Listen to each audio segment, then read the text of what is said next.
இந்த சாப்பாடு கூட எங்கேயாவது சந்தோஷமாக சாப்பிட்றானா பாருங்கள். என்ன வெறுப்பாக மூஞ்சி பாருங்கள், எவ்வளோ கோவமாக.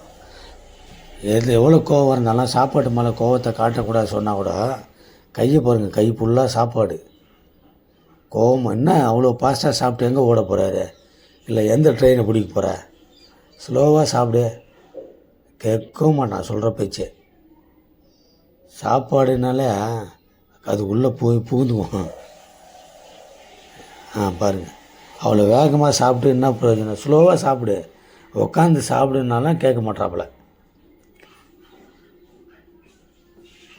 ஏன் ஸ்லோவாக உட்காந்து சாப்பிட்டான்னா எந்த ட்ரெயினை போய் பிடிக்க போகிற, எந்த ஃப்ளைட்டை பிடிக்க போகிறப்போ?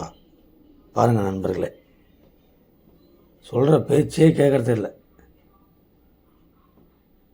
நான் பாஸ்ட்டு பேர் மதுரை எக்ஸ்பிரஸ் மாதிரி செம ஃபாஸ்ட்டாக சாப்பிட்டுன்னுக்கிறாப்புல. இந்த சாப்பாட்டுக்கு பெரிய சண்டை, டைமிங் நிப்பாட்ட மாட்டியா? அதான் கோவம். மூஞ்ச காட்ட மாட்டேன், திரும்பிட்டே பாருங்க.